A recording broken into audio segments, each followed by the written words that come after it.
Hiya Sweets, I'm Chantel Marie and welcome to Hope in a Home. This podcast is where I share my journey of growing up in foster care, moving 28 times, and how those experiences shaped the person I am today. My mission is to be the hope in a home for foster children. Thank you for tuning in to the Hope in a Home podcast. This is a documentary-style podcast where I go back in time to understand my childhood, put the puzzle pieces together, fill in the gaps, and trying to make sense of it all. I'm doing this by going through my 1,000-page child safety report, speaking with people who knew me growing up, and interviewing them on this podcast to hear their perspectives. Please understand that this is my own journey and my own perspective, and I'm trying to understand it all in real time. There may be triggering topics throughout each episode, so please listen with care. My hope is that by doing this in real time, I can heal as I go while also sharing my story to make an impact in the foster care space. This podcast is told in a timeline, so I strongly recommend starting from the beginning and listening in order to fully understand my story. You're a happy little girl at my house because you're having fun, but I could still sense this little sadness in your eyes. That's how I remember it. Poor little body would have just probably went into shock. She wasn't treating you right. Every time you stood up and started to walk, she'd push you over because she didn't want you walking. She didn't care, but it was weird. She scared the living Harriet out of me the next morning by picking up your baby capsule, wanting to throw you out the window. Your mum wouldn't talk about all the great things that you were learning or doing. She would talk about herself. And you were crying, and then you pointed it.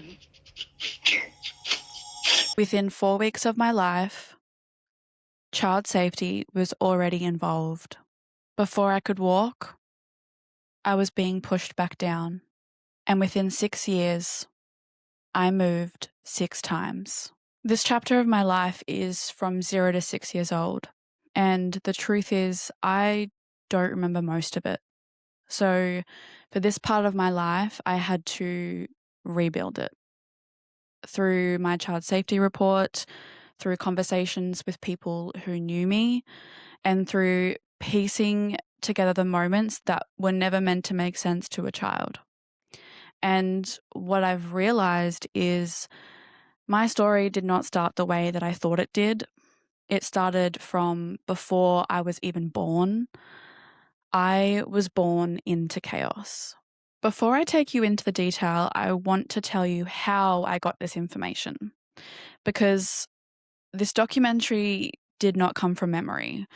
It couldn't. I almost remember nothing between 0 to 6 years old.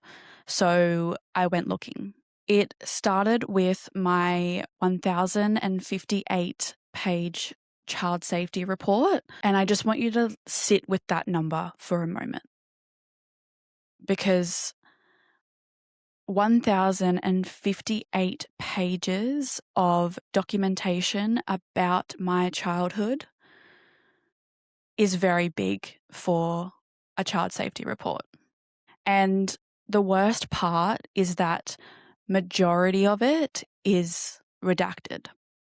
Names of other people, addresses, entire paragraphs of case notes are all blacked out, which means that even though I have all of this information in front of me, huge pieces of my own story are still blank for me. And that is what it's like to try and understand my own childhood through the child safety system. It feels like I'm being robbed from my own childhood and my own information, and that it doesn't fully belong to me. So then I thought, how am I meant to get more information to fill in the gaps and the blanks of the report to try and understand my childhood? Because at this point, I don't remember anything from 0 to 6. So I reached out to people who knew me at that time between 0 to 6 years old. And I'm going to break down who I spoke to and for how long and who these people are to me. So I spoke to Greg, who was my stepfather at the time, he knew me from when I was born to when I was 7 years old, and our phone call went for over 2 hours. Keep in mind, I have not spoken to this man in over 20 years. I spoke to my nana, who has been my rock throughout my whole childhood. She and I spoke for over 2 hours. I spoke to my sister. She flew to Melbourne and we spoke about our childhood, my childhood, for over 2 hours, which is a first for us. I spoke to Sandra Boston, who is Ray and Carol's daughter. She was 18 at the time when she opened her doors to me, and our phone call went for about an hour. I spoke to my Auntie Elaine multiple times, roughly about 2 hours. I spoke to Helen, which was someone who lived down the road from me when I was about 5 or 6 years old, when I was living with my biological mother. Our phone call went for about 45 minutes. I spoke to Shell, who at the time was one of my best friend's mums. I met her when I was about 5, and our phone call went for about an hour. And I spoke to Carol Boston, who took me in at 15 months old. And if I'm honest, she is the person that I wish I could have been for little me. And we had multiple conversations, all up probably about 2 hours of information. And she probably had the most information that helped me understand my childhood. So in total, across the child safety report and everyone that I spoke to, I spent about 16 hours going through the evidence of my own childhood to understand it. And this is what I found. Before I started this research, I believed that I moved 4 times between the age of 0 and 6. I've now come to understand that I moved 6 times. 6 times in 6 years. I didn't know how many times I moved before I started Hope in a Home. And when I started Hope in a Home, going through the child safety report, I understood that I moved 28 times. So I've carried that since I started this journey. And that number just changed. But I'm not going to tell you the total number just yet because we are only at the beginning and we're just going to take one chapter at a time, and I will tell everyone the final amounts of times that I moved at the very end once I've finished this whole documentary. So I'm going to take you through my timeline. I was born in Maryborough on the 7th of May, 1997. I was living with my mum and her partner, Greg. We were living in a caravan park in Hervey Bay. And child safety was already notified within 4 weeks of my life. I was with them until I was 12 months old. And then my mum and Greg and I moved in to Sandra Boston's house. And I was at that house from 12 months old to 15 months old with my mum and Greg at Sandra's house. That was in Hervey Bay. And then at 15 months old till 4 years old, which is 2.5 years, I was living with Carol and Ray Boston in Maryborough. And that was the first time that I felt safety. Then from 4 to 5 years old, I was living with my Auntie Elaine and her partner Jolt in Brisbane. It was roughly about 11 to 12 months. And then from 5 to 6 years old, I was brought back to my mum in Maryborough. And then when I was 6 years old, I was taken from Carol again for a few months, a little short period, before I moved to my nana in Caloundra. So that is a quick, rough timeline of what I have learnt so far. And I'm about to go into a deep dive of every single move and what I've learnt about those moves and the people and the neglect and trauma and experiences that I went through. So before I was born, Greg met my mum in August 1996, at Wollston Park Hospital in Brisbane. She was having a breakdown and she was 3 months pregnant with me in a mental ward. He was there for my birth, 19 hours of labour, he cut the cord, and he describes that it was the most amazing thing that has ever happened to him and that he has experienced. And then reality set in very, very quickly. My mum suffered severe postnatal baby blues for almost the first 12 months of my life. And there were moments that even frightened Greg. He told me that within just weeks of my life, she picked up my baby capsule with me in it and threatened to throw me out of the window. And he stood between us. In that same month, Child Safety were notified. That was the first notification that they had about me, and I was just 4 weeks old. We were living in a caravan park in Hervey Bay, and there were reports that said that I was being left alone to cry and that my mum left me at the RSL pub when I was just 3 months old. She walked away and someone brought me back to her. Greg was the one that was feeding me, bathing me, holding me, trying to look after me because my mum just wanted to sleep. She was depressed and going through a lot. And I've been told that she was putting Panadol and rum in my bottles to make me sleep. I was a baby.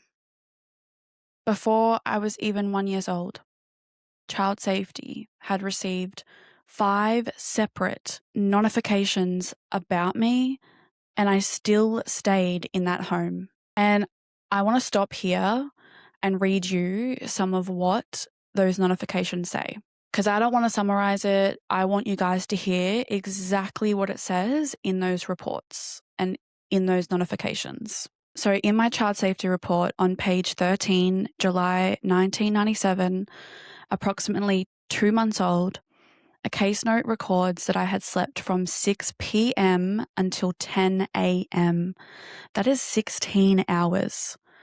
That is not a healthy sleep pattern. That is a sedated baby. On page 15, March 1998, I was roughly 10 months old, and this was a formal notification, and it was a harm category: physical, most serious, yes, references the cot, glass smashed on the floor where I was sitting and being left unsupervised at the RSL. Page 16, there is another current notification in the Maryborough AO in relation to physical and neglect concerns on this child that is still awaiting processing, multiple notifications at once. Page 17, there appears to be a possibility that this subject child may be at significant risk of harm based on the child being inappropriately put in her cot. And then there's this, and I want you to read this with me. Notifier states that the child is going to be dead within 12 months due to redacted abuse of the child. Someone looked at my situation and said, this baby is going to be dead within 12 months if nothing changes. Someone said that. Someone put it in a report and the system noted it, and I stayed. This child is going to be dead within 12 months. And here I am talking to you 28 years later. Not because the system saved me. Actually, they failed me. And this report, page 21, April 1998, 11 months old, now uses inappropriate methods of discipline, i.e., will smack child on bare backside so hard it leaves red marks like a handprint. Redacted. Throw the child from where she was sitting on the floor back down onto the floor in a different spot. Redacted. Crying when she is cutting teeth. My mum was smacking me hard enough to leave the shape of her hand printed in red on my back. and throwing me across the floor when I was crying from teething pain. I was 11 months old. 5 notifications to child safety before I was even 11 months old. Sustained risk. Every time. They left me there. They failed me. They didn't save me. My mum was obviously struggling, and my stepfather, Greg, at the time was trying his very best to look after me, help me, and from what I've learnt, my mum hated that he was trying to help me and look after me because he wasn't my real father and he wasn't allowed to do that. But if it wasn't for him, I probably wouldn't be alive because she wasn't doing anything to look after me. If anything, she was abusing me and neglecting me. So I'm grateful that Greg was there. I'm grateful that he cared, that he loved me like his own, and that he was there for me. Obviously, they weren't doing well. They had nowhere to go, and so they moved in with Sandra, Boston, when I was 12 months old, and I was there for 3 months with them. From what I've learnt when I was at Sandra's house, Sandra told me that I was not walking at that age. I was not eating solid foods. I was still having baby food. And Sandra tried to introduce solid foods to me, and I really struggled with that. And she told me that when I would try to get up and walk, that my mum would knock me down. She would push me back down because she didn't want me to walk. She didn't want to have to run after me. She didn't want to have to deal with me. She just wanted to sleep. She just wanted to be in bed. She didn't want to deal with me. Sandra also told me that I was obsessed with babies and her son, who was just born. I wanted to hold him constantly. I wanted to love him constantly. And one time I climbed into his cot and tried to pick him up, and she had to pull me out. But even at 12 months old, I was drawn to nurturing. Even then, I was trying to turn towards love. And then Carol and Ray came into my life. This is 15 months old to 4 years old. When Carol met me, I want to honor her in this moment because she was the person that I would have been if I could have for little me. She saved me. Child safety didn't save me. She saved me. This is where everything changed for me. One day at Sandra's house, my mum hit me and knocked me off my feet. And Carol witnessed it. And that weekend, Carol said, she's coming with me. I spent the weekend with them, and I didn't want to let them go. Carol told me that I cried to stay. I wanted to stay with them. And Carol said, in that moment, I'm going to look after this little girl, this frightened little girl that needs someone. I'm going to look after her. I'm going to take her in. And she didn't just take me in temporarily. She was taking me in forever, to be hers forever. So child safety got involved and a decision was made that I would live with Ray and Carol. And Carol was never a licensed foster carer. The department classified it as a private arrangement, and she received no income, no training, no extra support, nothing. She just did it anyway because she loved me. And like I said, she made a decision in her heart. I was hers. Not temporarily, not until something better came along. I was hers forever. And Carol didn't take me in because it was her job or anything like that. She took me in because she saw a frightened little girl and decided without even hesitating that she was going to be my lifesaver. And that's what it looks like when a system fails. When I arrived to Carol's, I couldn't walk. I didn't eat solids. I was behind in my development.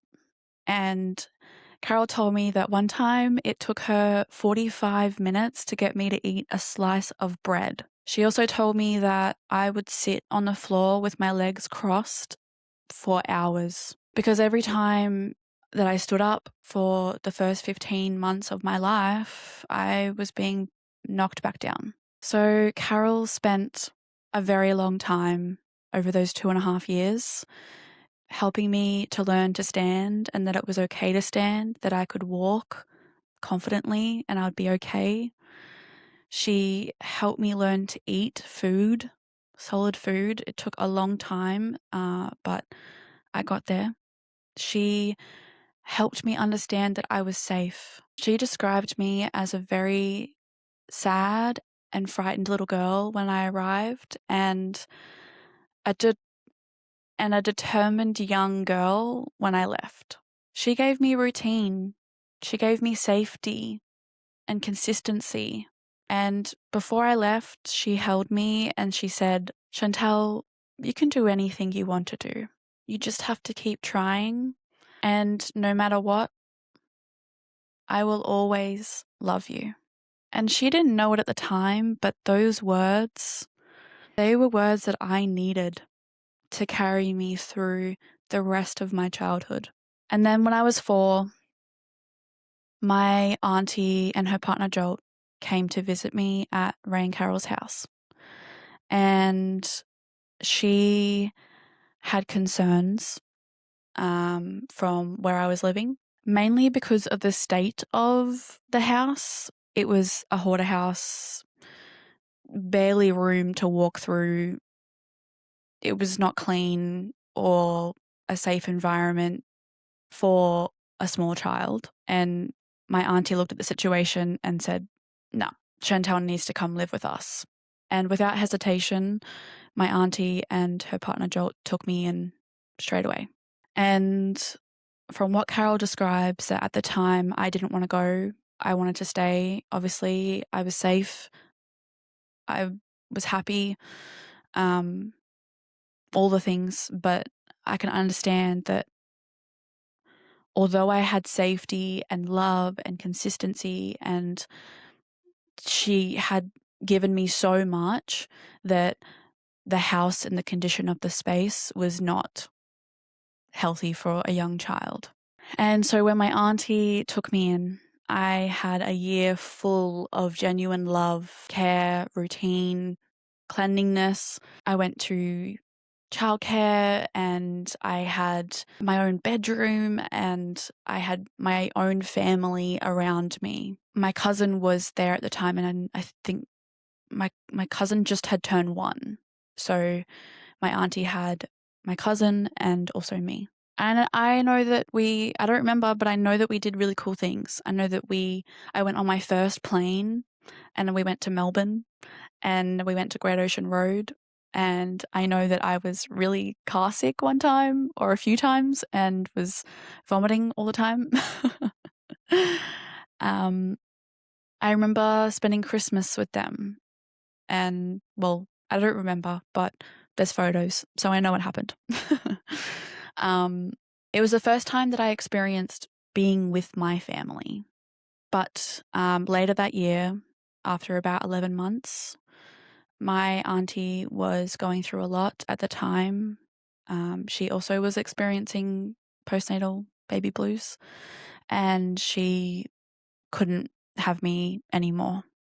She expressed that I was a beautiful young little girl, but I would cry at night and I was frightened and I was a handful at the same time. And so she couldn't do it anymore. She tried, and I'm grateful that she tried.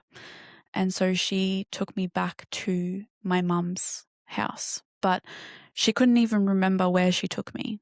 She couldn't even remember if it was my mum's or if it was back to Ray and Carol or where it was. She doesn't remember. She blacked out. So then when I was 5, I went back to my mum. And Carol told me at this time that she didn't know that I was back at my mum's, and that one day she just saw me at the shopping centre. And I saw her and I was so excited that I ran up to Carol, and I was so excited and I just hugged her. I have very small memories of my life between 5 and 6. I kind of remember going to Albert preschool, and I kind of remember this house that I would go to, and I think it was Katie, my best friend at the time's house, and I remember going there a lot, and I remember the feeling of wanting to be there and not at home. Another kind of memories, I remember living across the road from Sunbury State School, where I went to as well, and I briefly remember going to my neighbor's house, which was Helen's house. She had 2 daughters, April and Shay, and I used to go to their house quite a bit from the sounds of it. When I spoke to her, she told me that I would always go to her house and I would eat with them sometimes, and I'd play with the girls a lot, and I just didn't want to be at home. And Shelley even said the same thing, which is my best friend at the time, Katie's mum. She said that I never wanted to be home. I just wanted to be with them. I really loved being around other people's families and not my own, and not being at home. Shell actually told me that she could see that something wasn't right with me. I was like a happy, bubbly girl, but she could see that behind closed doors, there was other things going on. She also mentioned that when she would see my mum at the school, that my mum just didn't seem all there in the head, and that some days she just wouldn't pick me up from school, or she'd just forget about me, and most of the time it was because she was in bed asleep or just depressed and didn't want to get me. And she said that she was very self-centered and would talk about her and how well she was doing and all the things, and that she would never talk about me and my own journey. And my nana also mentioned through this period that when I was going to Sunbury School, I was in grade 1, and that my nana actually came with my sister to the house that was across the road from Sunbury School, and that she brought me my school uniform and shoes and took me to get my hair cut, get me prepared for the day. And I know that happened because there's photos of that time. This part's gonna get a bit triggering, so just listen with care.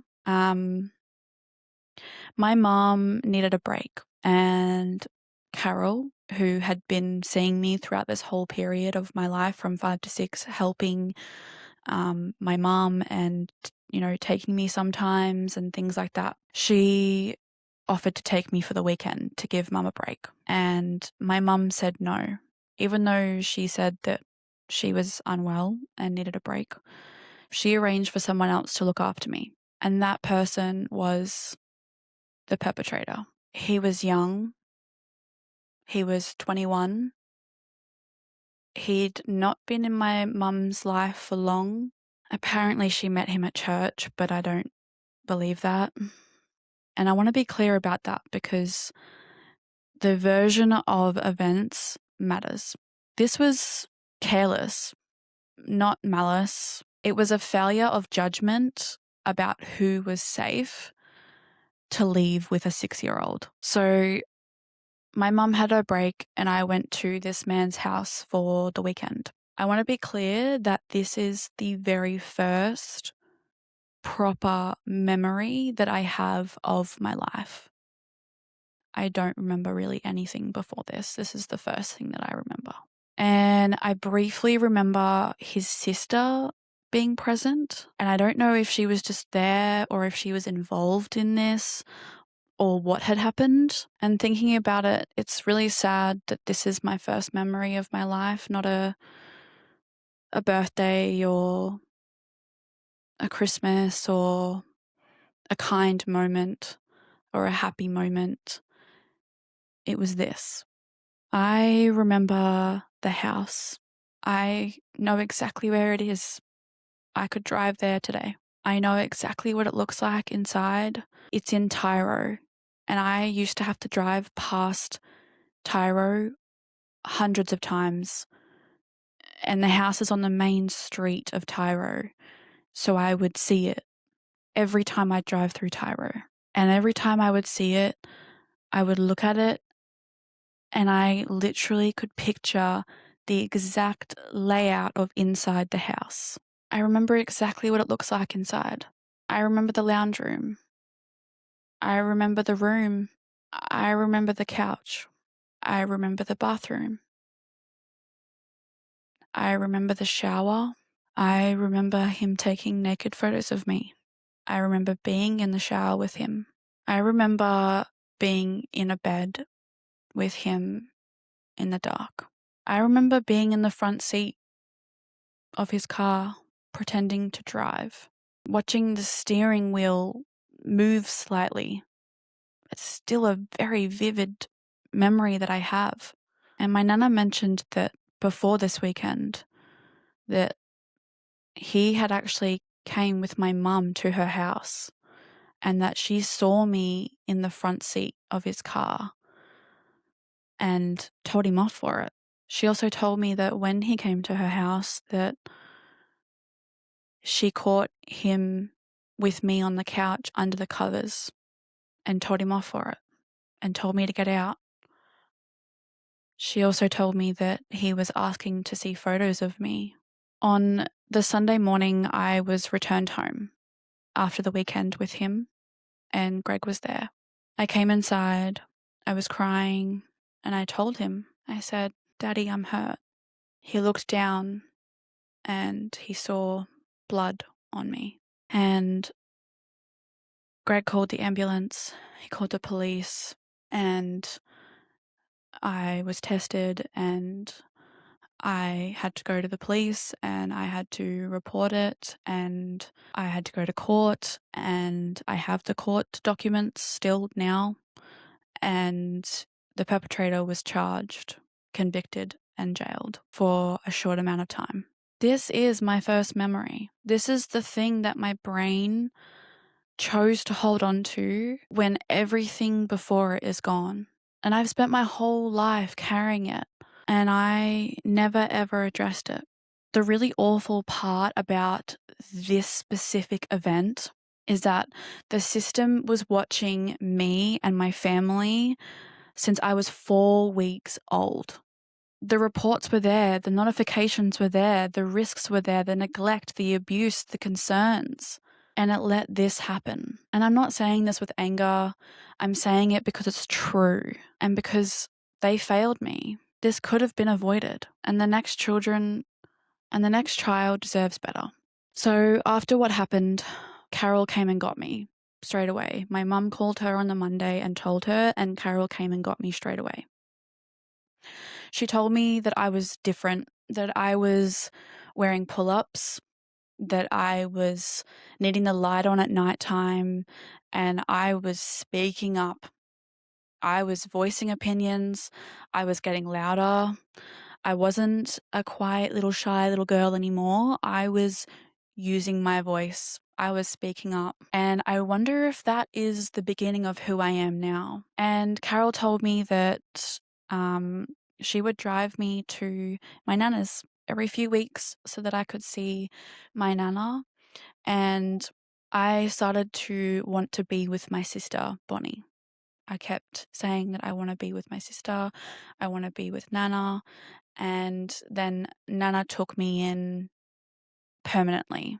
And that was the beginning of the only long, stable period of my childhood.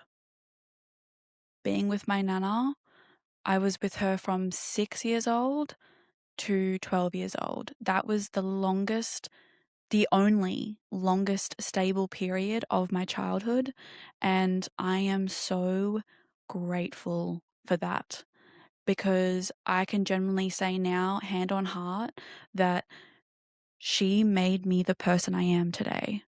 She taught me to be kind. She taught me so much about who I am, and she gave me consistency and routine, and she was the best thing that happened, hands down. So that's a deep dive of everything from 0 to 6, all the moves, who was involved, what kinds of things that I went through. And I know it's a lot. I know it's a deep dive, but I want to tell you what I now know now. I spent my whole life not knowing that that little girl existed. I knew that bad things had happened to me in my life, in my childhood, and I knew it was hard, and I knew that I held things that were very heavy that I couldn't quite understand, but I did not know her. I didn't know little me between 0 to 6 years old. And when I started this research, I was terrified of what I would find. And I thought I'd find more reasons to feel broken for her. But instead, I found her.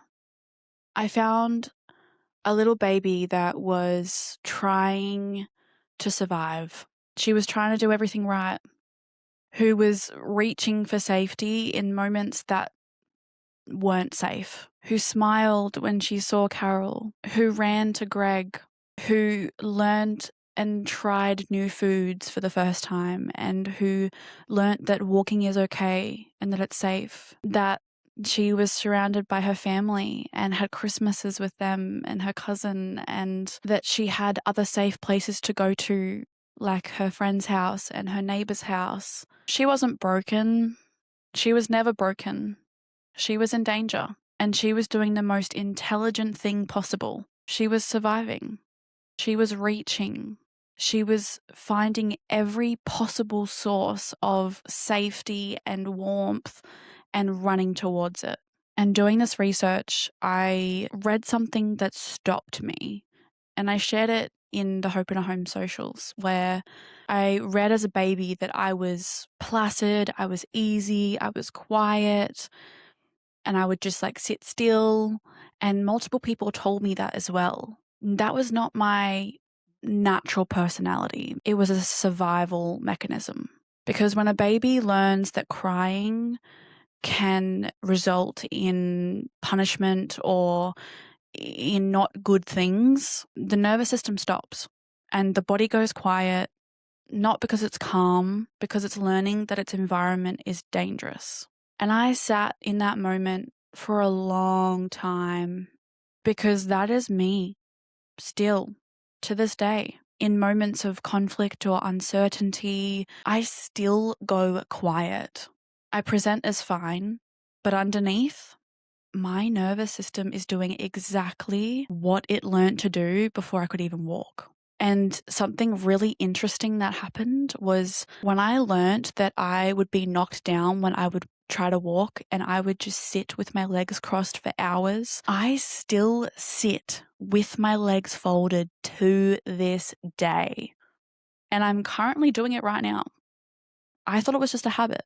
It's not. Now I know exactly where those traits and those parts of me come from. And for the very first time, a little girl that I didn't even know between 0 to 6 years old, for the first time, I felt connected to her.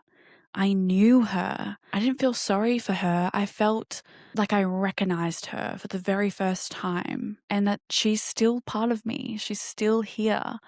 And the other part that made me feel really connected to her is that she was determined to keep reaching. And I still to this day keep reaching. I still press towards warmth and love and consistency and stability. I still reach for it.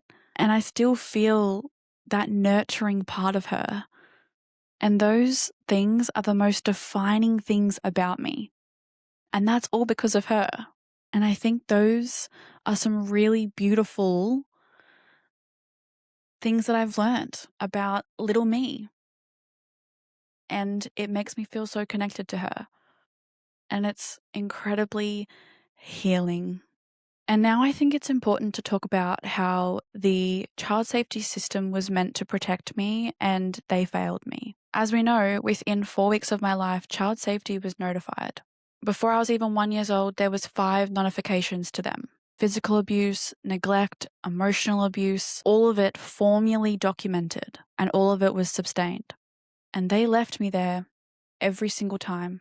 And when I eventually went to Carol and Ray's, who opened their arms to me, they gave me 2.5 years of stability, and the department classified it as a private agreement. They didn't provide any support, any income, any training, nothing. And she did it anyway because she loved me. And I honor her for that. She saved me. The child safety did not. And I want to say this clearly and without softening it. The system failed me multiple times, from when I was 4 weeks old to the 5 different reports to when I was 6 years old. The system saw it.